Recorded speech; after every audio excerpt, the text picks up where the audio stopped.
veterinary assistance for those animals who are in need.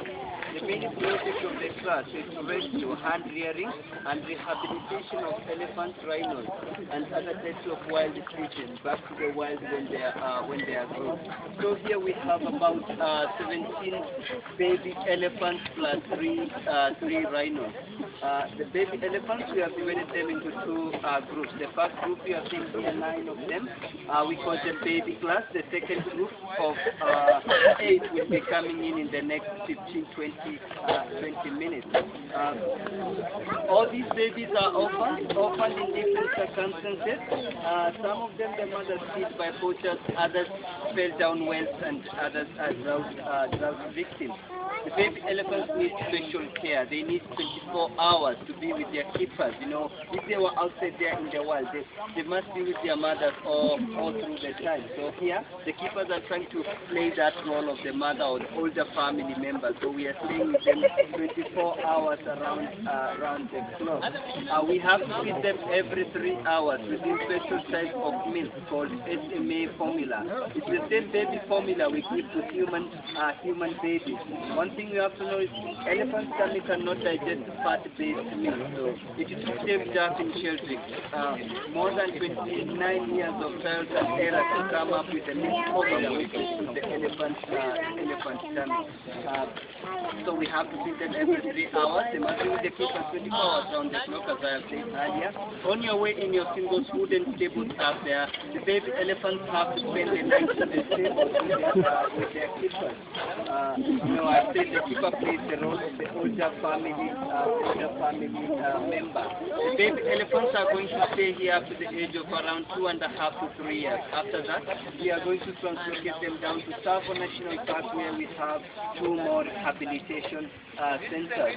So when they go down to Tsavo, they have this easy chance of going back to the wild because we have lots of wild elephants in Tsavo National Park, and also we have our older orphans who have already gone back to the wild. Actually, up to January last year, we have released more than 130 elephants. Half of these is totally wild elephants. Sometimes they visit the rehabilitation center to say jumbo to the keepers and to see the new baby skin. So it's easier for these ones to learn from the older ones about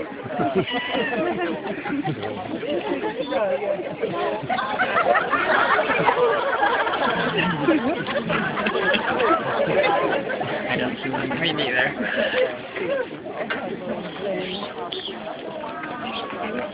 We have very good footballers here. Many footballers here.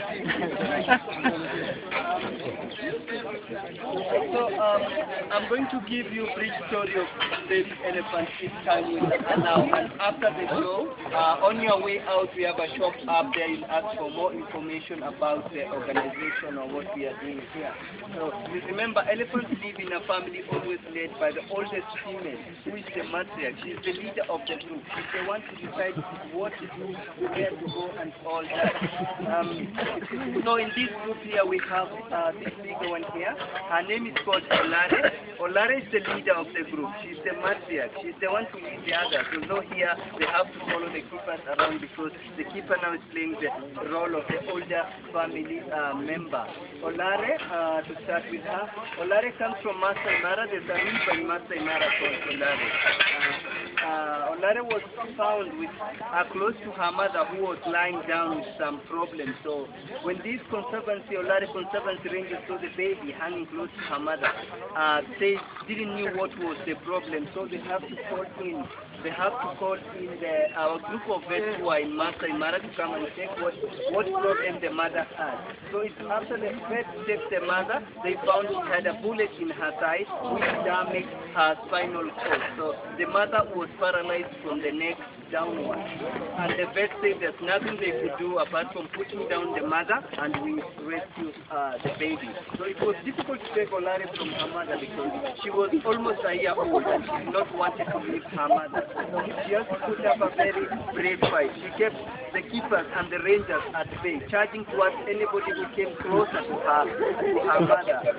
She even tried. She even tried to push her mother to stand up, but the mother could do nothing to help.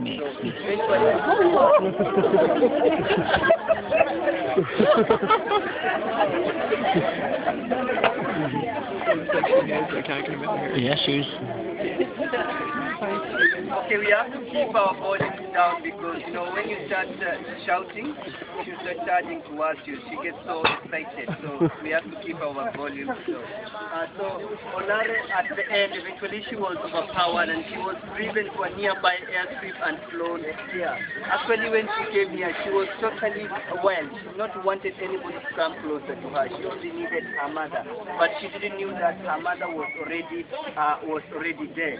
So after 2 weeks, she decided to change her mind because she can see that the people who are here, they are not like those ones who shot at her mother and maybe some of her family members. So she decided to stay with us peacefully, and now she has taken the role of to be the matriarch of the baby group.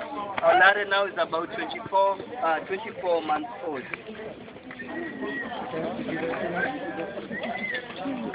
So after Olare, we have this one sitting down here. Her name is called Kalama.